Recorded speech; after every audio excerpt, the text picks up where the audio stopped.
Jadi gini, kalau daftar itu beasiswa sebaiknya memang nggak cuma satu tempat.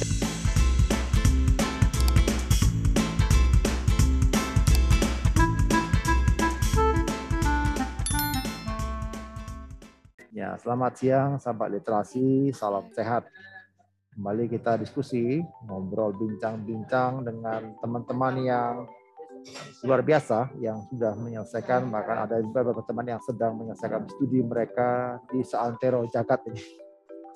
Teman-teman ini memberikan inspirasi kepada sahabat literasi untuk bermimpi dan mewujudkan mimpinya untuk studi tinggi baik di dalam maupun luar negeri.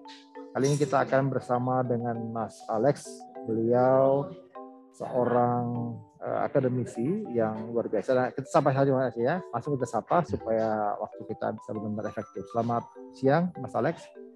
Selamat siang Bang Raja.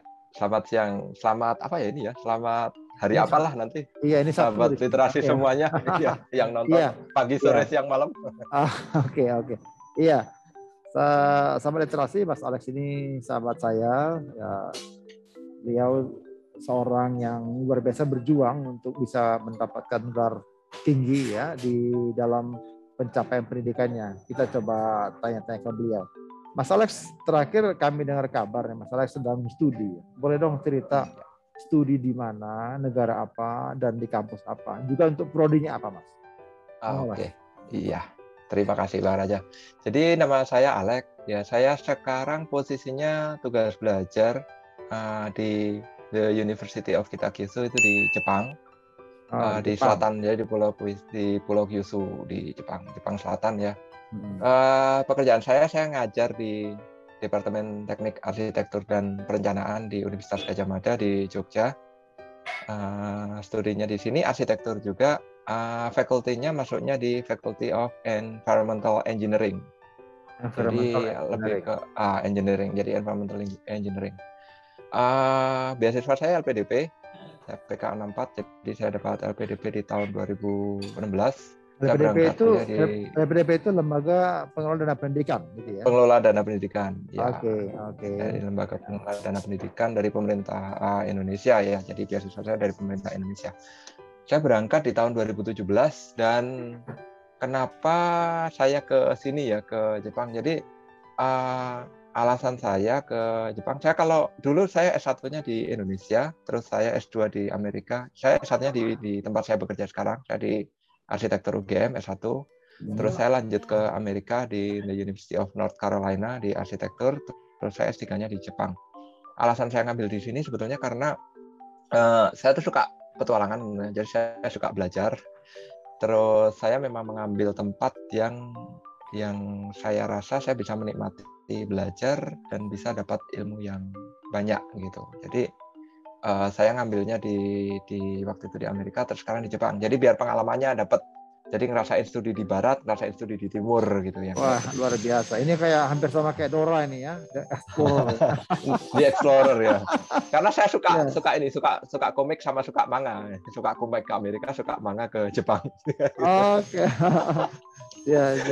Itu biar menikmati belajar aja. Terus kenapa The University of Kitakyushu gitu. Jadi kampus itu kan banyak gitu. Cara memilih kampus itu juga ada banyak gitu. Salah satu yang paling bisa dilakukan itu biasanya pakai ranking.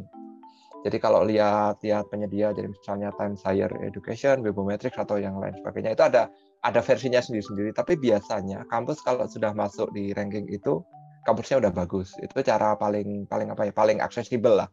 Itu caranya tinggal googling aja best campus atau apa gitu udah pasti keluar. Cara yang kedua itu biasanya best campus based on research subject. Jadi misalnya mau bidang arsitektur atau bidang lingkungan atau bidang apa nanti akan muncul.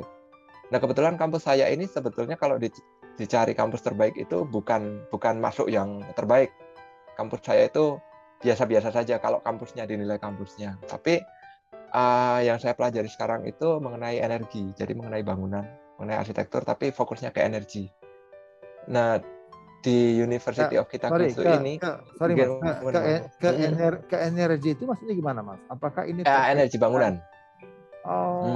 Seperti apa Mas? Jadi gini, kenapa ke University of Kitakyushu dulu? Jadi saya pengen belajar mengenai bangunan yang yang sehat, yang ramah lingkungan, yang nyaman gitu, tidak terlalu banyak biaya untuk bangunan gitu. Tapi kenapa saya milih ini sebetulnya belajar sejarah dulu. Jadi kebetulan Agustus ya ini ya, sebentar lagi kemerdekaan. Ya, Jadi 76. Agustus 76 tahun yang lalu itu kota kampus saya ini Kokura namanya. Jadi Kitakyushu University itu di Kitakyushu di Kokura. Kokura itu sebetulnya kalau di Indonesia kan diajari ini sejarah pemboman bom atom. Bom atom Nagasaki, Hiroshima Nagasaki, Hiroshima itu baru Nagasaki. Hiroshima Nagasaki. Nah, itu sebetulnya kota yang ditarget untuk dibom bom atom itu ini kota Kokura, Kitakyushu ini. Sekarang Kitakyushu namanya, dulu namanya Kokura. Kokura juga masih ada itu kotanya. Jadi mau dibom sebetulnya. Tapi nggak bisa karena kotanya itu terlalu kotor. Jadi waktu pesawatnya udah mau nyampe sini, bingung kotanya sebelah mana, ketutup asap polusi. Saking kotornya kotanya itu. Sampai akhirnya yang jadi tumbalnya ya Nagasaki, karena yang paling dekat dengan sini dan dianggap vital oleh Amerika Nagasaki, dan akhirnya Jepang menyerah waktu itu. Tapi yang mau saya omongkan di sini, kota ini tuh dulu saking parahnya, saking jeleknya polusinya, itu jelek banget kotanya, bahkan nggak kelihatan dari langit gitu kan. Dibom aja nggak bisa. Tapi sekarang jadi salah satu kota paling bersih di dunia gitu. Di Jepang jadi percontohan, di dunia jadi percontohan. Jadi bisa ngecek nanti Kitakyushu kotanya sekarang seperti apa. Nah, menurut saya riset yang bagus itu riset yang bisa diterapkan. Jadi waktu itu saya nyari kampus mana sih sebetulnya yang hasil risetnya itu bisa bagus, bisa diterapkan gitu. Nah, ini salah satunya di sini. Di Kitakyushu ini. Jadi yang bisa kayak gitu. Jadi bisa dibilang Mas Alex menempuh studi S3 Mas ya, doktoral itu di kampus terbaik aku S3 ya. Sini. Di kampus dengan kota terbersih di dunia begitu ya. Iya. Wow. Dan kampusnya itu ngambil peranan besar di sini. Jadi kampus, industri sama masyarakat itu triple helix-nya itu beneran bagus kalau di sini. Nah, jadi saya belajar di situ sebetulnya teknologi apa sih yang bisa saya pelajari di Jepang. Terus saya bawa pulang. Jadi kalau 76 tahun yang lalu kan Jepang ke Indonesia, bawa pulang ke Jepang. Sekarang saya ke Jepang, saya pengen bawa sesuatu dari sini ke Indonesia gitu. Nah, jadi saya cari-cari ini bisa nggak ya gitu. Meskipun perjuangannya memang tidak semulus kalau misalnya kampusnya itu sudah dikenal sebagai kampus yang baik. Karena memang di luar negeri juga kampus yang abal-abal banyak. Itu yang perlu diketahui teman-teman yang nyari beasiswa. Jadi nggak semua kampus itu bagus. Jadi perlu cari info lagi. Sekarang ada internet, jadi bisa ya nyari info itu kampusnya benar-benar bagus atau enggak, risetnya bagus atau enggak gitu. Jadi artinya secara kita bisa searching sendiri untuk kampus terbaik, tapi sekaligus juga kita bisa dapatkan informasi dari berbagai teman juga ya. Iya, betul. Karena kan kalau orang persepsinya kan gini, ketika dia studi ke luar negeri, wah luar negeri gitu loh, dia pikir semua bagus ya. Ternyata juga ada juga yang abal-abal ya. KW berapa sih Mas? Banyak. KW 4, KW 5 kali ya. KW berapa? Wah, itu udah super KW mungkin ya. Nah, benar ada maksudnya kayak gitu. Iya, dalam hal ini Mas saya jadi kayaknya jangan sampai ada pemikiran di masyarakat, wah berarti ada berkahnya juga dong kalau jadi kota kotor yang nggak akhirnya dibom, kan berkah dia kotor maka dia nggak dibom gitu ya, tapi bukan itu sebenarnya maksudnya ya. Bukan ya. Tapi justru artinya negara ini mencoba mendevelop kota yang kotor itu yang memang tadi tidak dianggap itu menjadi kota yang menjadi sesuatu bahkan terbaik ya, menjadi pilot project di Jepang bahkan ya. Seperti itu Mas ya. Artinya menjadi kota yang benar-benar dia bisa menjadi kota terbaik di dunia begitu ya. Halo. Ya.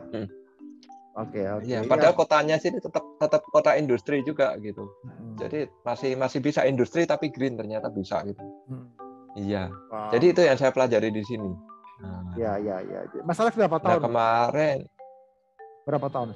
Itu juga ya, kalau yang namanya kuliah itu kadang ya tidak sesuai dengan rencana. Sebetulnya saya 3 tahun harusnya sudah lulus. Jadi ini tahun keempat saya. Jadi kemarin kebetulan pas di tahun kedua 2019 itu ada pandemi ya. Jadi ada pandemi. Terus saya nggak boleh ngampus. Saya tadi cerita ke Bang Raja ya sebelumnya. Jadi Jepang itu ada istilahnya state of emergency. Jadi bukan lockdown, tapi tempat-tempat yang tidak esensial itu tidak boleh buka, termasuk kampus. Jadi kampus itu tutup. Jadi saya nggak bisa riset kemarin. saya nggak bisa simulasi karena saya Zoom aja sama Bang Raja pakai HP ya. Jadi saya komputernya murni ada di kampus. Jadi riset saya itu butuh simulasi yang butuh komputer yang cukup mumpuni ya, katakanlah kayak gitu. Jadi saya pakai komputernya di lab. Dan waktu itu karena pandeminya pandemi mendadak banget ya. Siapa yang bisa nyiapin kan waktu itu saya belum menyiapkan piranti di kampus untuk bisa kerja online di apartemen gitu. Dan waktu itu memang saya nggak bisa ke sana. Sampai akhirnya ya mau nggak mau ada publikasi yang tertunda. Jadi ada satu publikasi tertunda. Tapi ya kalau ditanya berkahnya tadi, karena tertunda saya publikasinya jadi cuma satu. Akhirnya saya tambahin lagi, jadi saya 2 publikasinya kemarin. Wow, keren. Ya jadi riset saya itu gini. Tadi saya ngomongin energi kan. Jadi bangunan itu kalau sekarang misalnya ini buat AC ya.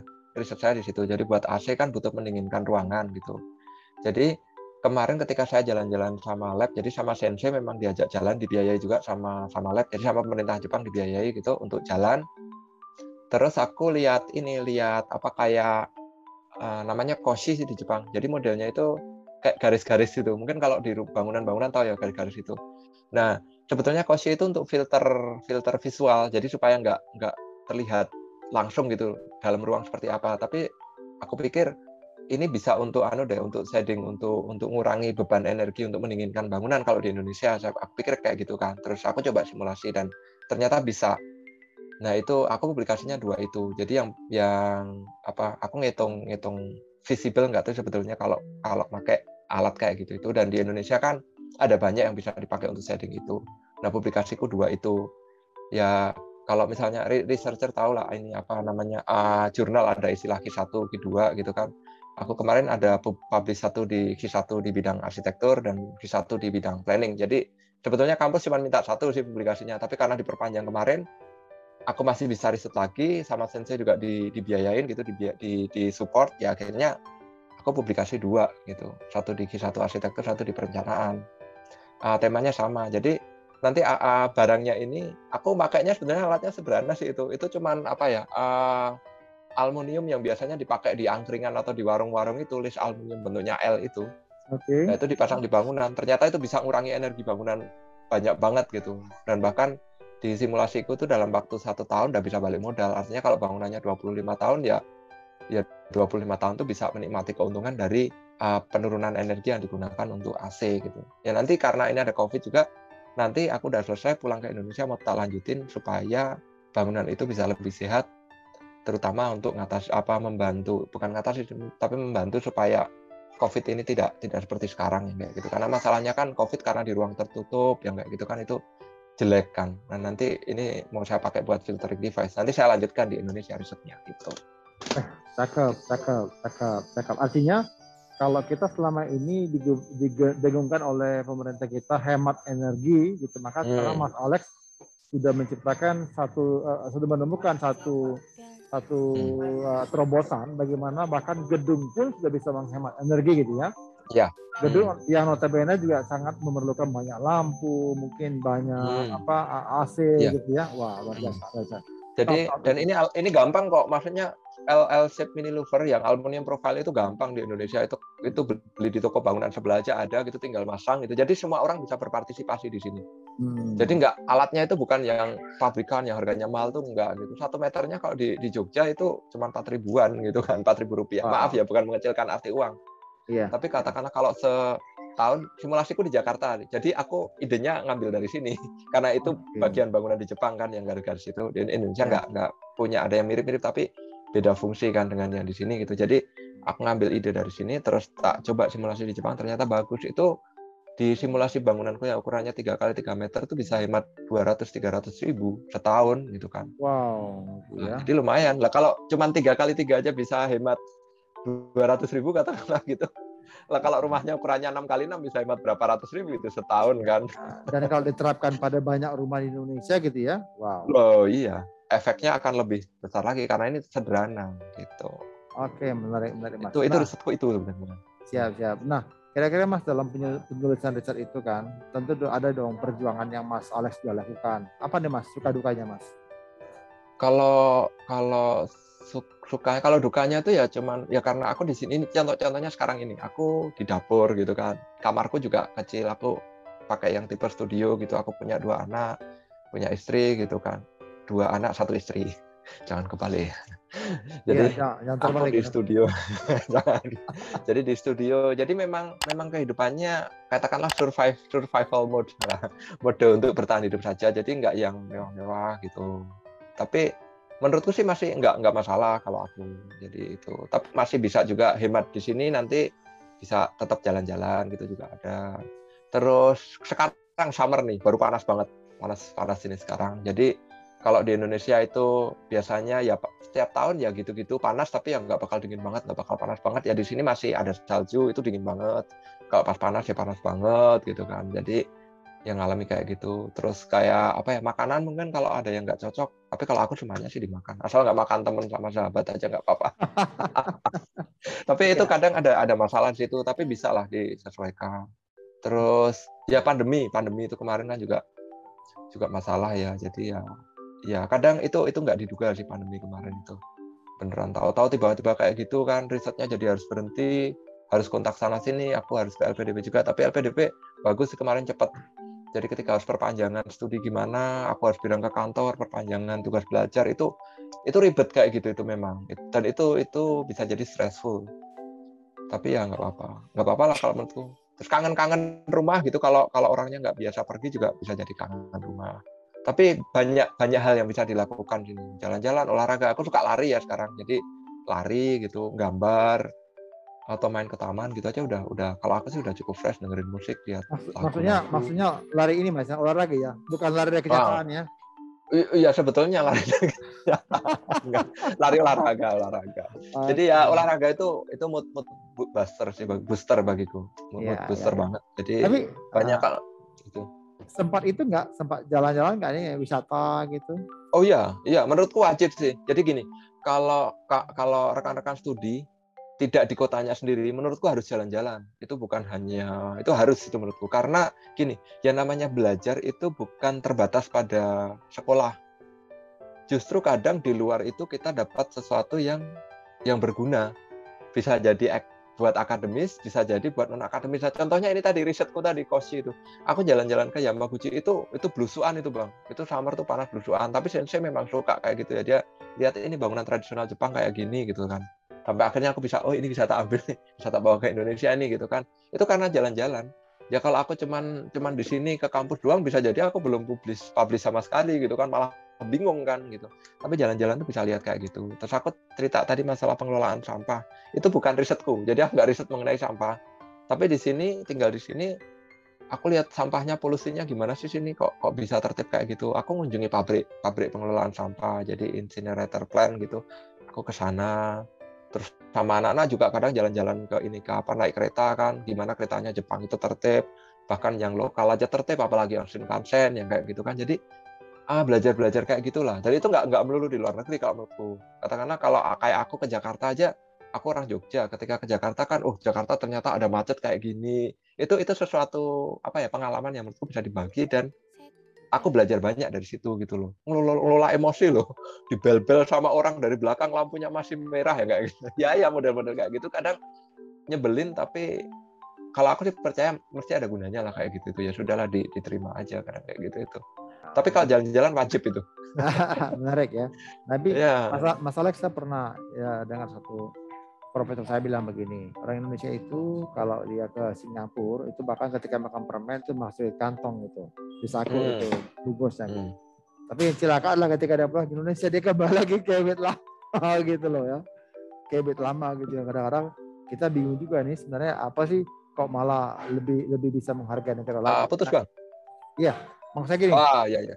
Itu kan pembelajarannya. Jadi teman-teman sahabat literasi, kita lihat tadi pembelajaran yang Mas Alex sampaikan bahwa di Jepang itu mereka punya standar kebersihan yang tinggi, juga standar pendidikan yang tinggi, juga standar layanan masyarakat yang tinggi. Nah, kita bisa belajar banyak hal di situ. Bisa kita lihat hal-hal yang sebelumnya tidak pernah kita lihat di Indonesia, bisa kita pelajari. Nah, bagi sahabat literasi yang memang ingin studi ke Jepang, nanti bisa tanya kami, silakan kontak nanti di nomor yang ada di layar ini.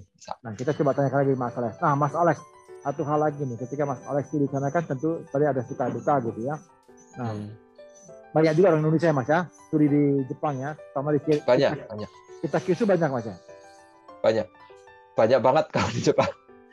Jadi kalau bandingin dulu waktu di Amerika itu aku di North Carolina itu cuman di kotaku di Charlotte itu cuma 2 orang, ada aku sama satu dosen dari ITB.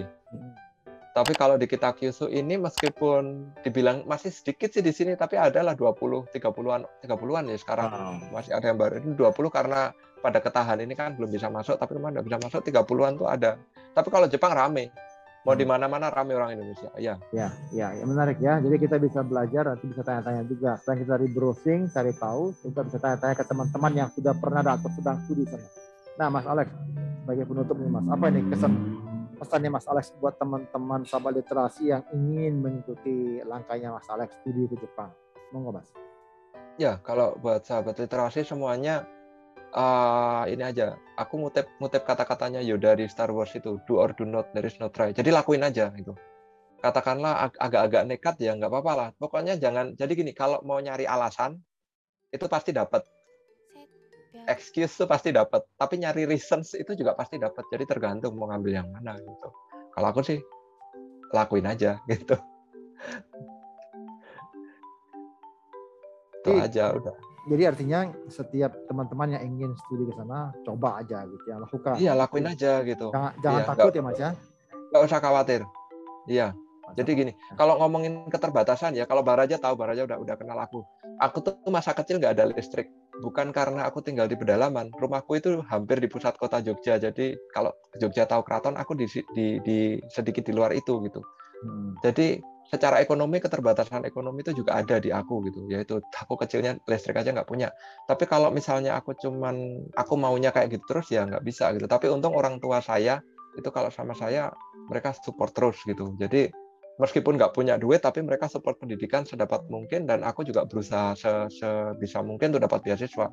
Jadi kemarin ketika aku tadi bilang S1-nya di Indonesia, S2-ku di Amerika juga beasiswa, S3-ku juga beasiswa gitu.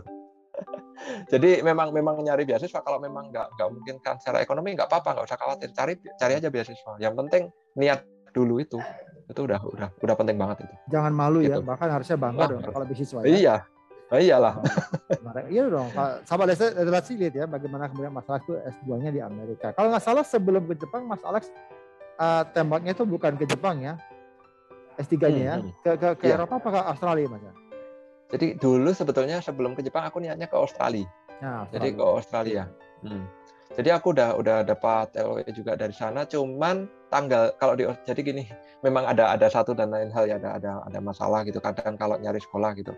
Jadi di Australia itu tanggalnya sudah harus masuk waktu itu bulan Oktober kalau nggak September, Oktober aku lupa. Jadi harus di situ, sementara aku nggak bisa, ada hal yang membuatku tidak bisa ke sana bulan itu gitu.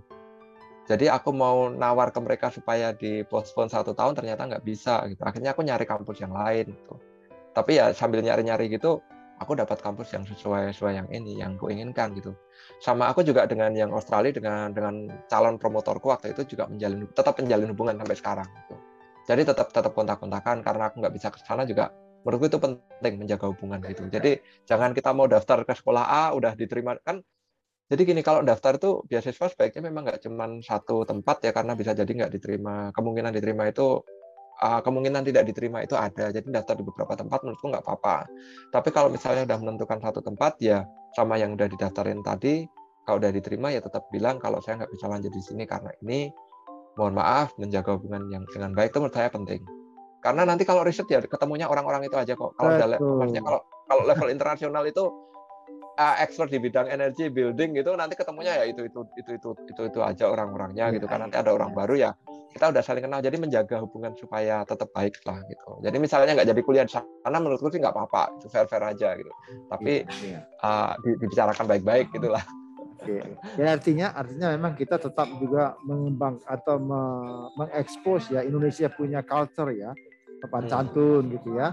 Iya. Gimana ya, kita itu kalau tetap kita memberitahu, menyampaikan bahwa ini loh kondisinya. Saya pikir setiap orang juga pasti mengerti kan dengan komunikasi yang disampaikannya. Iya, karena sebetulnya kalau aku kontak sama pembimbingku di Amerika, mereka maunya aku lanjutnya juga di Amerika gitu kan.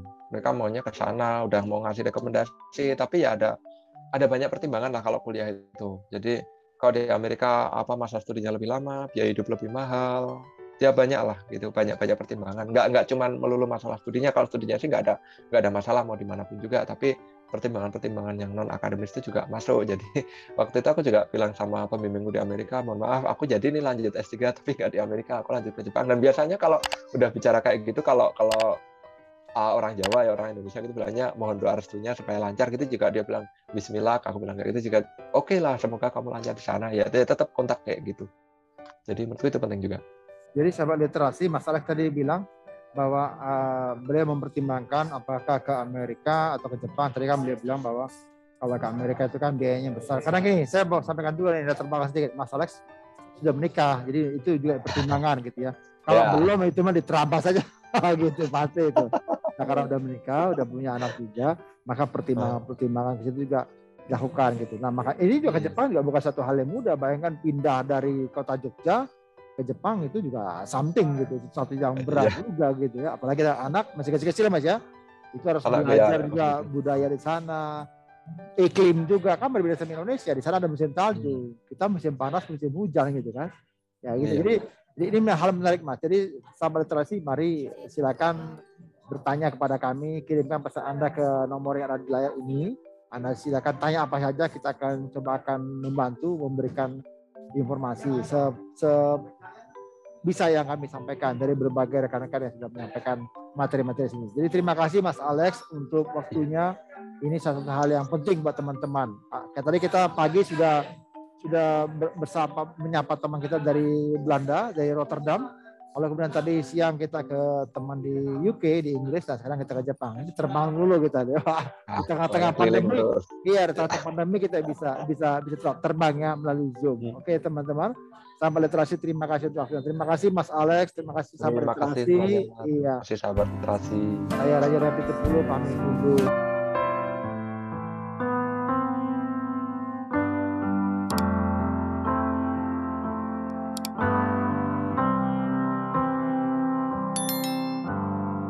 Another summer day